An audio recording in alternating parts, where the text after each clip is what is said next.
Offer கண்டு போயதானு நானும் ஹஸ்பண்ட் அடிதாஸில் buy one get one offer போட்டிருந்தேன் ஈத் ஹாலிடேஸுக்காண்டி. அப்போ நானும் ஹஸ்பண்ட் வரமாட்டேன்னு சொன்னவனை பிடிச்சி இழுத்து கூட்டிட்டு போனதானு.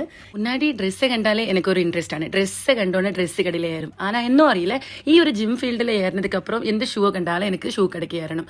അങ്ങനെയാണ് ഞാൻ അഡിദാസിലെന്ത് ഷൂ മുന്നേ ഞാൻ എടുക്കുന്നത് എല്ലാമേ സ്കെച്ചസിലെന്നാണ്. പിന്നെ എന്തോ ഒരു ഇതിൽ ഞാൻ അഡിദാസിക്ക് മാറി. എനിക്ക് എന്തോ ഇതിൻ്റെ ഒരു നോർമൽ യൂஸுக்கு ஒரு நல்ல ஷூ ആണ് எனக்கு தெரிஞ்சு. ஜிம்முக்கும் நமக்கு யூஸ் செய்துக்கலாம். പിന്നെ ஷூங்கிறது ஷூ ரேக்கு நிறைஞ்சு போன அளவுக்கு ஷூ உண்டாണ്. இருந்தாலும் நான் டெய்லி யூஸ் செய்கிறதுனால ஜிம்முனால டெய்லி நான் யூஸ் செய்கிறது.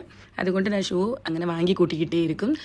നല്ല ഷൂ ആണ്, നല്ലത്. ഞാൻ വാങ്ങിയിട്ട് അത് പോട്ടിട്ട് നടന്ന് നോക്കിയതാണ്. നല്ല ഷൂ ആണ്.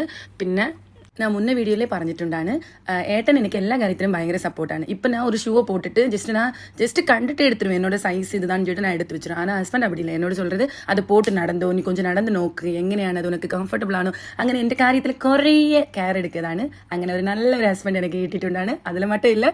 പിന്നെ പോയിട്ട് ഫുഡ് അടിക്കുന്നതിൽ നല്ല ഹസ്ബൻഡാണ്. ഞാൻ എവിടെ ഫുഡ് അടിക്കാൻ പോകണം ചെന്നാൽ ഫസ്റ്റ് ഞങ്ങളൊരു ഷോപ്പൊക്കെ പോയതാണ്. അവിടെ എനിക്ക് ഇഷ്ടമില്ല, വാ വേഗം പോകും, നെക്സ്റ്റ് കടയ്ക്ക് പോയിട്ട് എന്നെ കൂട്ടിയിട്ട് പോയിട്ട് നല്ലൊരു ഫുഡ് വാങ്ങി തന്നിട്ട് അങ്ങനെ ആ ഡേ അവള് ഹാപ്പി ആയിട്ട് പോയി. അപ്പം ഈ വീഡിയോ ഇഷ്ടപ്പെട്ടിനാ ലൈക്ക് ചെയ്ത് ഫോളോ ചെയ്ത് എന്നോട് സപ്പോർട്ട് ചെയ്യണം. അപ്പം നെക്സ്റ്റ് വീഡിയോയിൽ കാണാം. ബൈ.